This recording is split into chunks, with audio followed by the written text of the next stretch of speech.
Sup guys, Sean here, Leslie the Dummies. You missed my Milsig M66G grenade launcher video? No you didn't, but if you did, I had a slow response regulator. What that means is, so I had 800, I had 1100 in the back, and this gauge would just slowly creep up to the set output of my bottle as opposed to jumping up to it, which kind of led to some inconsistencies shot to shot. Not so much on the 800 PSI. Once I maxed the velocity screw, it did seem to catch the 800 pretty quick, but then once I bumped up to 1100, it went back to kind of this slow response time. So we're gonna do a simple but reversible modification that is tried, tested, and true from the M17, and that is bypass the regulator. Before I get going, I wanted to chat about some things. Milsig contacted me and clarified some things that I wish I had known for the first video, but here it is now. This particular version is the paintball version because it has an adjustable velocity that you need to use an Allen key. And the reason for the Allen key is so that, you know, if you're on the field, so to speak, you couldn't easily adjust the velocity up and hurt somebody. The less lethal version of this that Milsig sells has a no tool adjustment. So there's no clear picture of it, but I'm imagining it has some sort of knob that you can adjust the velocity on the fly toolless. That is the only difference between the two launchers that they sell. He also went on to mention that this actual launcher itself has been around a while as a golf ball launcher. Milsig's kind of reimagined it as a paintball launcher, and as such, you know, is creating some things like these shells for it that could be used in paintball, but its original design was a golf ball launcher. So there are going to be some different shells coming, he says, that you know, will be more suited to making a mess in your backyard or possibly out on the field. The other thing that he mentioned was the power of this using golf balls. 60 to 80 joules, approximately, a golf ball, I was told, will fly straight. This is their firsthand experience.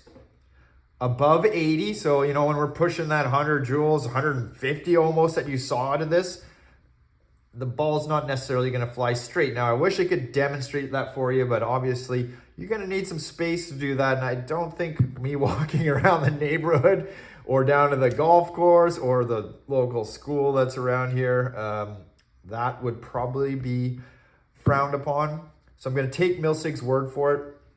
60 to 80, this little puppy's going to fly straight, and that's pretty sufficient to do some serious damage. But, you know, for fun, I like to turn these up just a little bit more. And, you know, within 20 feet, does it matter? This is going to hit, and it's going to hurt. All right, well, let's get to the bypass. This is a simple yet effective modification to bypass the regulation. So your FPS screw here, your feet per second, is controlling the amount of air that is entering the air chamber and releasing. We're going to do it the simple way. 3mm Allen wrench. You need to loosen your velocity adjusting screw so there's no tension on the stack, the Bellevue washer stack that's inside here. So it's loose, you don't need to take it out yet. Well, we're not going to take it out yet. Then you unscrew your cap. You may need to use a set of pliers or what have you. Take your cap off. Here you go. Remove your stack of washers and this little cap, your top hat here.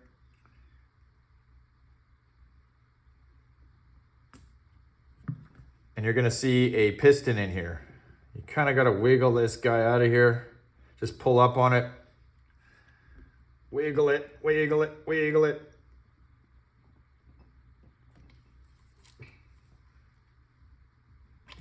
There you go. Comes out just like that. And at the bottom, you're going to see a brass nut and a little valve pin. That is your valve seat. The way this works is air travels in that top hole right there, goes up through this. There's a little filter under here, if I'm not mistaken. Up through here, acts upon the bottom of this. You can see that little divot on the bottom. Acts upon the bottom of this piston. Whereas all your washers were stacked. These are spring washers, Bellevue washers. It is actually compressing these washers to a point that is set with your velocity screw, which you can see the little divot which is acting on that piece right there. And when it reaches that point, this valve here, this valve seat closes and no more air enters, and that is your charge. So you can take all this stuff out. You need to remove this 14 millimeter brass nut.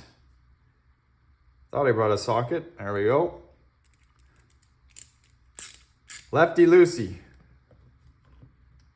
And you got to keep down on this, keep a little pressure on this so it doesn't strip. It's not Loctite or anything. She came loose.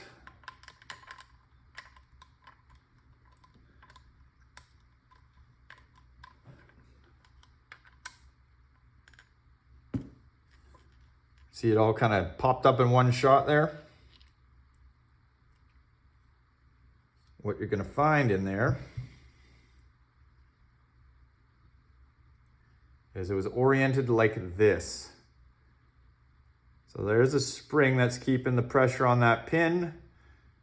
There's a little filter there, a little bronze sintered filter, and just like a locating plastic cap on the bottom. So we're just going to remove this completely.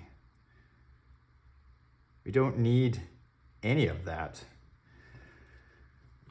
But what you do need is to maintain this seal in here. So you can remove your stack of washers and that brass cap, that brass top hat there.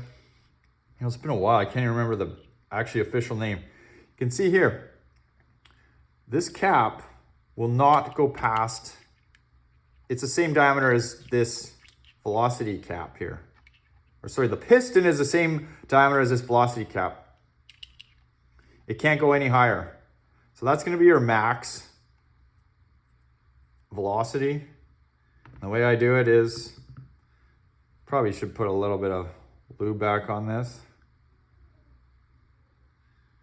Push it in.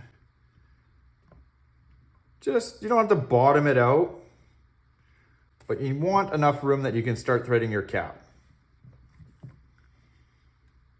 That's going to maintain the seal in there.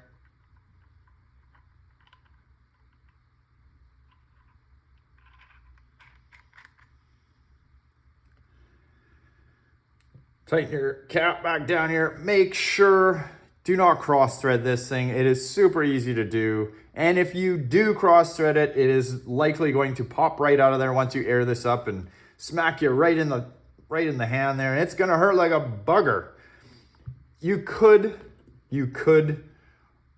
keep these in place if you don't have a place to store them, I guess. But I am of the idea that less is more. So less inside, less to go wrong. Lighter, I guess. All right. That's it. Bypassed. I don't know what's inside this yet. I haven't gotten that far. Let's just see how it performs. I remember some numbers from yesterday, so I'll blurt them out as we go. Alrighty, this is the exact same tank that I tested with yesterday with an intact max regulator, 850 PSI. This is the exact golf ball I used yesterday, 46 grams. The best number on this 850 PSI tank was 224 feet per second, which was I think 104 joules. But then the consistency kind of went, meh. So I'm not expecting better numbers. I'm expecting better consistency. This is a 9 CI Tippmann tank. Ha! I forgot to screw my degasser in. Oh, how much air do we lose? We're at 2,500. Let's just go. Let's just go. Try that again. There we go. The pesky degasser that I love so much.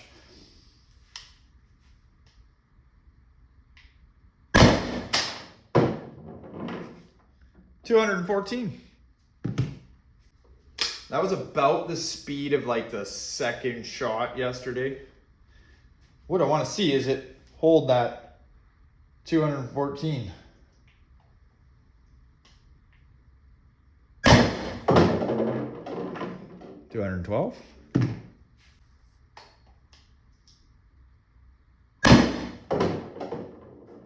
$210. Much better consistency. You can fully expect the velocity to drop a little bit. This thing is using a ton of air and I have a small bottle on here.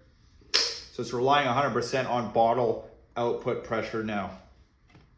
One more.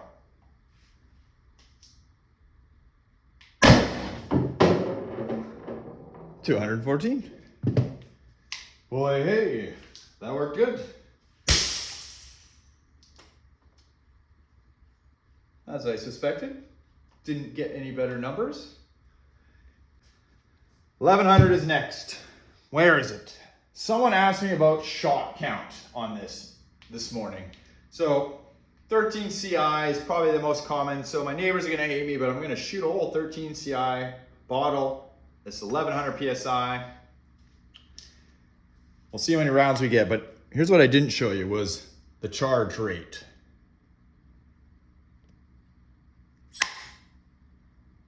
See how quickly, whoops, out of focus there. See how quickly that jumped up? Like, wha-bam!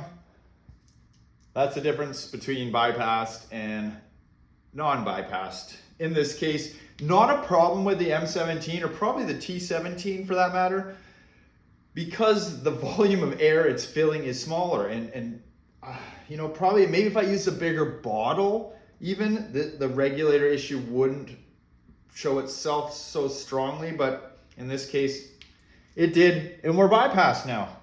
Best number yesterday on 1100 was 262. This is a full bottle. I don't suspect it'll do any better, but maybe it will.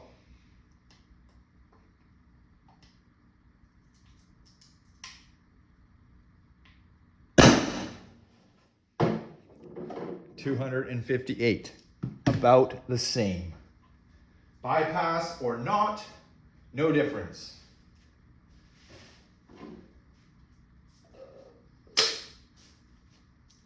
That's one shot. Two shot.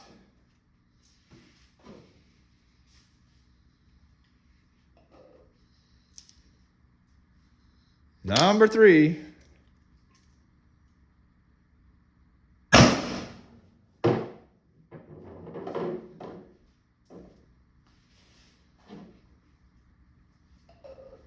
Number 4.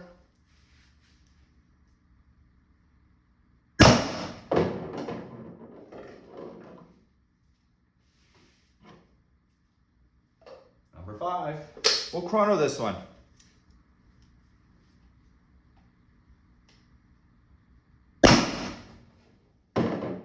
$250. Let's just have a look at our gauge, see what we got left. And if you look, just right after that shot, boom, regulator spiked right back up to the bottle output.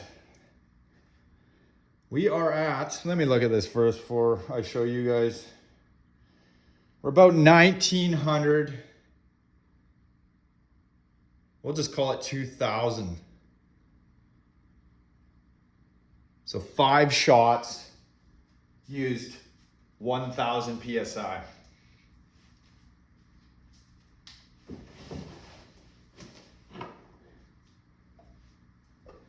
Number 6.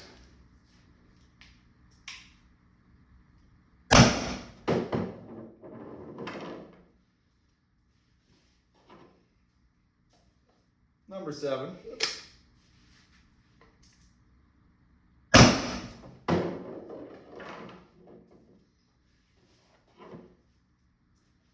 Number 8.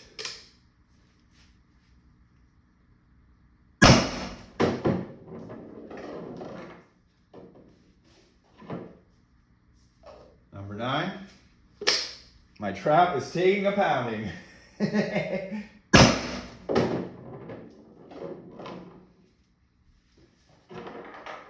Numero 10.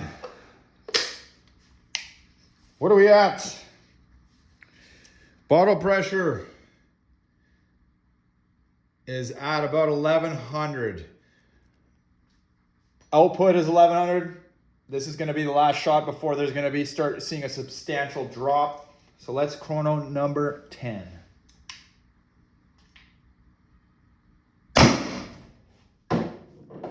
$238.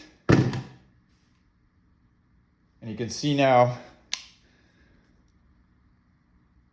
the fill on the launcher itself is starting to decrease. One more for good luck. You could probably get like 15 shots out of this on a 13 CI tank at 1100 PSI.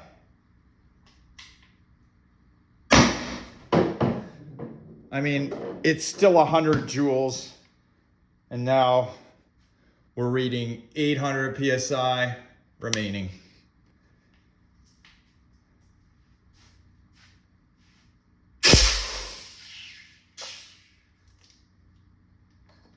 This thing is freaking sweet, guys. I normally wouldn't make you watch me reload it that many times, but it's really just blop, go. It's faster than you think it is, and it's very versatile. If it fits, it shoots. I hope this was helpful. Catch you on the next one.